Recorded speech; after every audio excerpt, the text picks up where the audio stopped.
Greetings, this is Ronald again, coming to you with another update regarding my Inspire implant journey. As I began earlier, I'm not a professional at all. I have no certification. I am not being compensated by any of the brand names or procedures that I mentioned throughout this here video. I am not a professional videographer. I am not well, maybe I am a digital creator now. So go out and check out some other videos. Maybe I'll get famous one day. I don't know. But at any rate, I just want to share information that's with somebody who might be looking, Googling or whatnot, and maybe you'll find this here. I'll put hashtags on this for people dealing with sleep apnea alternatives, CPAP alternatives.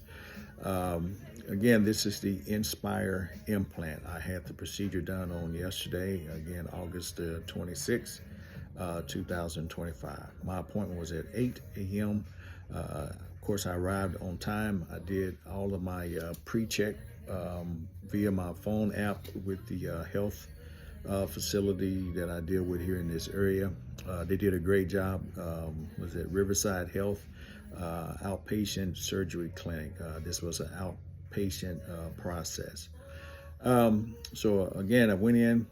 I had to make sure I have a driver throughout the entire time, and to take me Uber, Lyft, and all that, they will not accept that. So you have to go there. Again, as I mentioned last video, prep. Of course, I showered before going in, but no perfumes, oils, or any of that on you. They do still say you can have deodorant on, so that's good. So that was pretty much my prep. I wore basic t-shirt and jogging pants and some slip-on shoes when I went there. So anyway, let me jump right to it. You want to know how this went. I think it went great. I think I was handled with great care.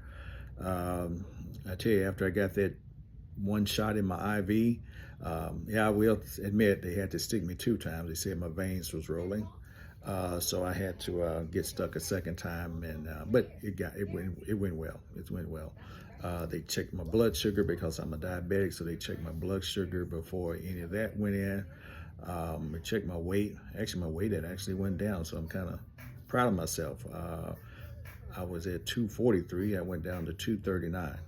All right, so that's one of the things I need to work on, and I think this here, taking care of all facets of your health, can help lead to a better lifestyle, right? So anyway, 2 incisions. I had one here up under the, kind of like where my beard line is, and those that know me, yeah, I had to shave the beard off, so I look kind of like new kid on the block. There, and then there was another incision here. I thought it was going to be more up by the collarbone, but they only took it down to here, so hopefully it don't mess up the summer man bod too bad, right? All right, I tell you what I will do, just a warning, probably in about, they say in 72 hours I can take the bandages off, and then I'll let you see maybe some of those gnarly scars. I hope they're not gnarly. I hope they're looking good. My caregiver told me I cannot have a tattoo to cover up any scars, so all right. And there were no promises made by my doctor about the scarring. People heal up differently, so hopefully that's not. All right, so with that, went through the procedure. Of course, I don't remember anything. Like I said, the procedure itself took 150 minutes. I believe I was at the facility from the time of check-in and leaving out, roughly there for about 4.5, 5 hours that was there. Let's see. The drive home was kind of crazy because you're still kind of groggy and everything. I do have a, have a 2-story home. So by the time I went up the stairs, and I pretty much stayed in the bed all the rest of the evening. I was very hungry. They gave me some delicious cold applesauce at the hospital, at the clinic there. Tasted very good, like the best applesauce I ever had in my life. as I get home, my caregiver only provided for me soup, which my throat was sore. I wanted other things, but my throat was really too sore to swallow um, that, and so I didn't. Plus, with the medication, didn't appetite actually wasn't that high there. So I think between then and actual bedtime, I probably ate about 2 bowls of soup. Um, I tried to nibble on some broiled chicken, and that was it. And I tried to eat a cracker, and that was actually too rough. So there was some soreness or tenderness as far as me trying to swallow. And even now, it's still a little sore. It's still sore, just plain old swallowing. Um, let's see. Again, from the anesthesia, this is the first time I kind of experienced it, and they warned me about it. That sometimes when you come from under the anesthesia, that you start wanting to scratch or itch, and that was it's like my whole face wanted to was very itchy, and so, but it was really no big deal, but it was something I'm glad that they had warned me about. I would have thought something was wrong. I've learned to stand up slowly when I'm raising up, either sitting or, sitting on the side of the bed. Raise up slowly when you're trying to go to the restroom for the dizziness. And then also at the same time, the new thing I have to learn, I might ask for a sling. I'm trying to get used to keeping my right arm somewhat stable, not stretching it out too far, when you're reaching over to the nightstand and grab your cell phone, or I worked at combing my hair this morning. I started to go with my right hand, but you're not supposed to take your arm above your right shoulder. So I had to use my left hand. So I did a decent job, I guess. And so now I do feel a little itching. Usually they say when you feel some itching, that means it's healing. Maybe healing is already up under the bandage. The soreness, definitely soreness. Not horrible. I'm not dying for a pill or anything, but they do say stay ahead of your pain. Stay ahead of the pain. Take your medication they give you, or if you get the 650 milligram Tylenol or whatever it is that you use over the counter, stay ahead of the pain. Don't overdo anything, but stay ahead of it, right? And no, you're going to have some, but it was pretty good. Nothing that really kept me up on nothing that really disturbed my sleep. So I actually would say I slept pretty good. Actually, I still got up this morning as my normal time without my alarm going off this morning. Let's see.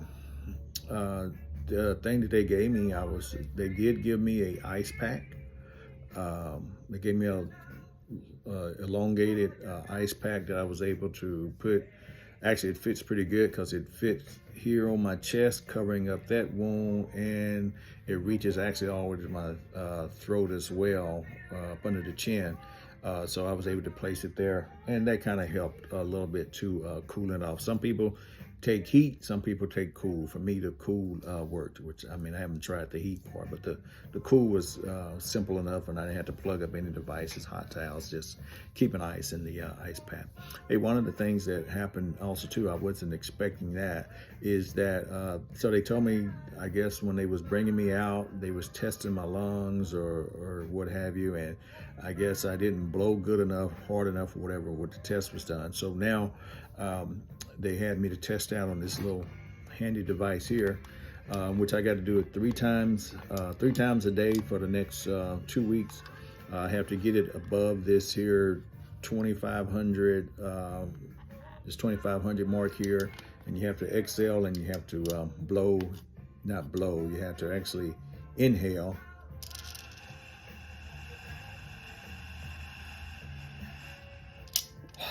Made it. Don't hurt yourself. Don't hurt yourself. Sometimes when I first did it, I couldn't get it to where it was at. Just from a day's time, it's definitely different from yesterday. I could barely move the little thingy up. So, but it's doing great right now. But do it. It's an exercise you do 3 times a day. So that was new for me. My follow-up appointment is going to be on Tuesday. excuse me, no, my follow-up appointment is going to be on Wednesday. That is going to be, what is that, the 3rd of September. I am off work, due to the drugs I'm taking and due to the discomfort, and I don't want to be at work looking silly with these big old patches on. I don't know a good story to tell everybody what happened to me, but so I am going to be off for that, and hopefully they'll let me continue to work, which I'm going back Tuesday, the day before the appointment anyway. So we'll be doing all that. Hey, what I do later on is I'm gonna open up. I'm gonna cut this video, and I'm gonna open up the nice little box that they gave me. That's gonna go with all this. Now remember, the device is not on. The device will not get turned on until 30 days after the implant, and I have that already set up with my sleep specialist. Again, the person that performed this surgery here is an ENT specialist, and I believe he did great. And how do you know he did? I don't really know fully if he did great. I won't know until after everything's done and everything's working to see if he actually did great, right? But right now, kudos to him. Treated me with respect. He gave me all types of information, and so it's all pretty good. Man, the estimate, I'm gonna tell you, the estimate on this, and I have Aetna insurance that I'm using with this, so I'm grateful for that, to work at a job to where I can have insurance coverage for this. The estimate for this thing was $87,000. $87,000, and my out of pocket through my network plan is just under 6,000, but another test that I had to do that was out of pocket for like another 800. So pretty much out of pocket for this part of the process has been about $7,000 out of pocket. And I did payment plan through my health network. I did payment plan for my out of pocket. I didn't have to walk in there, and sometimes people can't get a procedure or something done unless they go in and pay right up front that copay. So it's a blessing to have insurance, and I encourage people of all ages, when you come into a job, get the health care.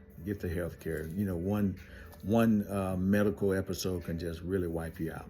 So just a little bit of advice to do that. We're all not Superman, but I am Batman. But anyway, I'm going to cut away from this here, and then I'll come back with you shortly with, I think they call it unboxing. Maybe I'll unbox the remote control that go to this. How does that sound? All right. Thank you all for tuning in. I know I might sound corny, but hope you got something out of this. I'm doing well. I'm fine. I'll post this on my Facebook page, and then hopefully people can find it. I try to put everything public so you can see it. I'm just being transparent. If you have any questions, come back in my comments. I read through the comments. I don't get that many. I'll read through the comments, and I'll respond back. Or if I need to video and do something, let me know. This is kind of fun, and it's a good therapy just to do this. Again, shout out to all my veterans out there as well. You all take care. Be blessed.